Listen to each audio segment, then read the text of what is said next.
Official introductions, 97 on the ticket. Perchy over there, Woj over here, Reed Woj in the Detroit News. Dapper, I just want to say one thing. Sure. I hope I look as Here we go again. I hope I look as good as Max Scherzer does on my 41st birthday. Is that coming up next summer? Soon. Yeah. We'll let you know if we can find your family album. All right, listen. A.J. Hinch obviously has to play this thing, doesn't want to make a big deal out of it. Look, you still had a 7-game lead going in and an 8-game lead coming out. But that's a really big win that they needed, and that Jack Flaherty needed that kind of outing. There's a lot of things that happened today that this club needed. Right, and as writers and commentators, we're allowed to say how badly they needed and what a relief without having them say it, because it doesn't look good if, oh yeah, thank God, we were beginning to wonder. Now. So I didn't expect him to say that, and he said what he should said. You know, we have done this before. We can get back to that. The thing is, they had always said one game, one swing, and it really was one swing that got them going. Yeah. They would have won that game with 3 runs because they didn't need those 12 runs or whatever they scored in the 8th. And that was it. And that's where the weirdness of baseball. Hinch said how big this win was when he gave Jack Flaherty a huge embrace when he came off the mound in the 6th. And usually Hinch reserves those bear hugs for Skubal and for Skubal only. But he wrapped Jack Flaherty in a bro hug with a couple slaps on the back because he knew this team needed this, and he knew that Jack Flaherty needed this because we've talked about it, I've talked about it ad nauseum. Someone behind Skubal has to step up in this rotation. Maybe it's Flaherty, maybe it's Mize, maybe it's Olsen. Today, Flaherty was at his best. And we mentioned this before. They're in that 1-12 rut. No pitcher other than Skubal could make it through 6 innings. Yeah. Flaherty snaps that skid today, and the Tigers snap theirs. Yeah, because I said to you before we went on, I said it's fair to say that Flaherty's been spotty. Short, not awful. Yeah, because we've seen him blow guys away. We've seen him strike guys out, but the consistency hasn't been there. The consistency was there today, and your point was a good one to kind of expand on what you just said a moment ago.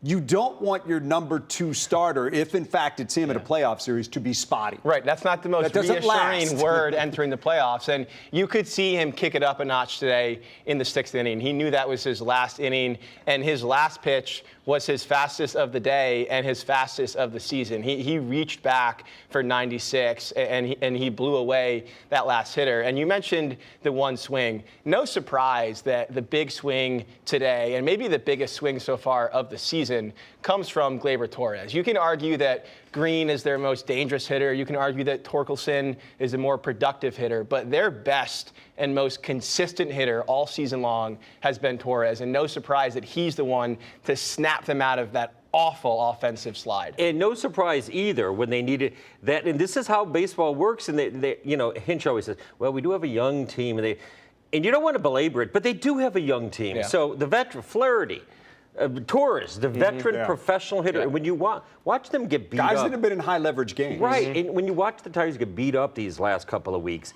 they don't have their Jose Ramirez or their Vlad Guerrero or their Bo Bichette. Oh, my God. Real. I think he just fouled off a pitch. That's nothing against who the Tigers do have, but they're not that experienced. Yeah. And Torres is. All right, boys. Trade deadline's coming up. Oh, it is? So I would like you to either look at me or look at the camera, take your pick, and tell me what's going to happen this week before the deadline on Thursday. Woj. Oh, you mean for the Tigers? Yes. What are you anticipating? I know lots of people, and not just my radio partner, lots of people are shrieking for big move, big move, big move. And I'd be fine with it. I would not give up any of their top 3 prospects. I know some people's top 5. I wouldn't give up any of the top 3 prospects.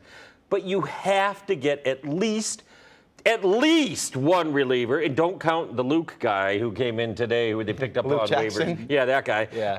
At least one reliever, perhaps 2. And yes, you could get a bat as well, but I think the price is. Here's the problem: if they don't make any medium move, it's going to because the competition is too fierce for those relievers. Everybody needs them. 2 names, and there is now a guarantee they'll acquire neither of these guys. Way to go. But two names in the bullpen. Angels reliever Reed Detmers, who has the strikeout stuff from the left side that bullpen could use, and we like to call him a swinging guy. Exactly, and also under team control for 3 more seasons. And in the rotation, Merrill Kelly from the D-backs, who's having a great year. He's a rental, and he pitched exceedingly well for Arizona on their run to the World Series back in 2023. I will amend my answer. Go ahead. If anyone sees Scott Harris at the airport today, Yes. greeting Eugenio Suarez as he gets off the plane, you would be good with that. Is the Diamondbacks fly into town? I'd be fine with that. Hey, listen, very quickly, because I got to get to the Lions here. Does what happened in this period where they lost 12 out of 13, does that make you more aggressive, less aggressive, or no impact? Quick answer. I think it's no impact it would make me more aggressive. I bet it's no impact on their part. More aggressive because the offense, I think, does now need upgrades, and there are a stable of elite lefties you'll have to face in the playoffs from Boston, from Houston, from New York. So if they do go for a right-handed bat, that might be why. A lot of things to handle here, 1 week in camp, but let's start here because this is one of the most important things that can happen for this team. Hutch looks terrific. No.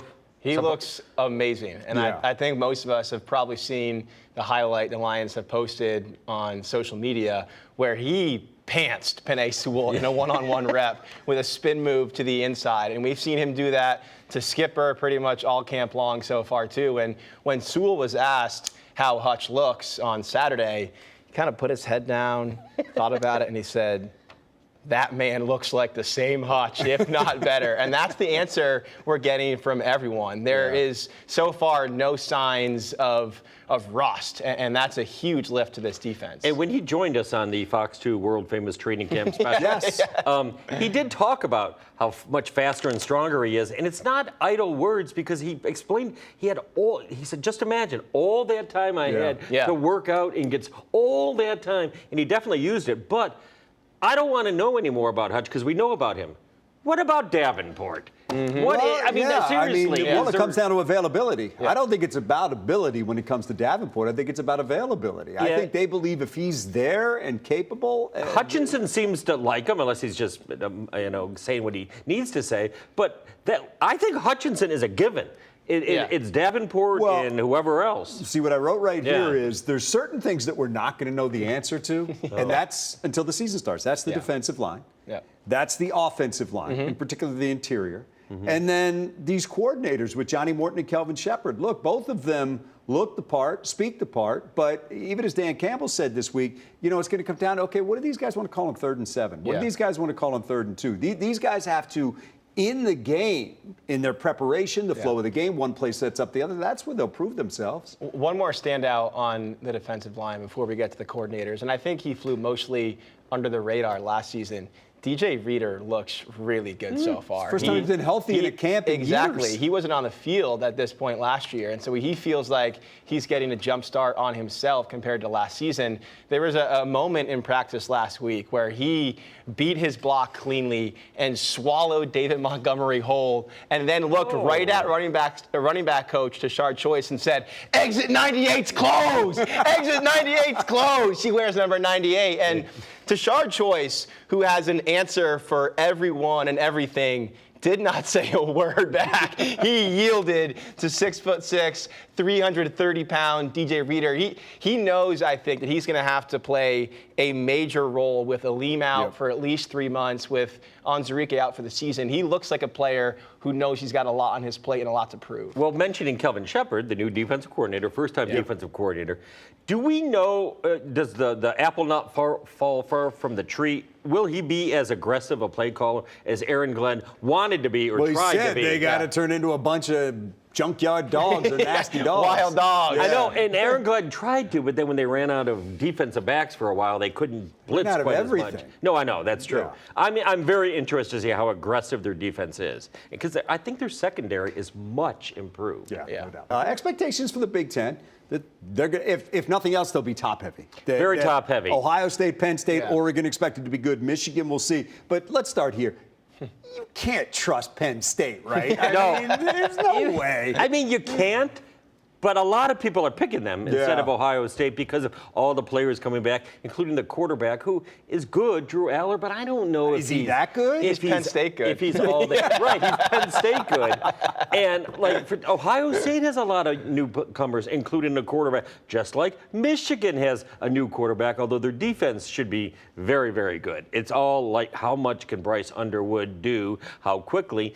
And on Michigan State, I think it's going to be a rough season again. And by rough, I mean maybe 6-6 or whatever. But they have the quarterback, Aiden Childs, Yes. who has developed somewhat gradually, but it has not taken off.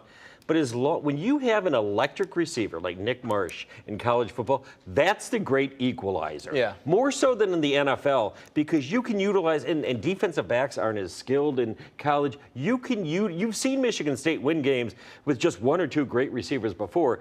That's what they'll need to rely on. With Michigan, I don't put too much stock into year-to-year momentum, but they did discover players, I think, offensively, the way they ended last season, especially in the Ohio State game, and then the win over Alabama in the bowl game, one of whom was Jordan Marshall, correct, the running back. And it seems like that's a void for this team to fill this season. And I thought what he showed last year, especially in those big games down the stretch, could launch him forward this season, and they do need to find playmakers on that side of the ball. And they brought in another running back, Justice Haynes, yeah. Justice Haynes, who could be just as good, if not better, than Jordan Marshall. They finally have a few. They're still not as strong in the receiver room. That's a big difference between Michigan and Michigan State. Yeah. But it's going to be about Underwood.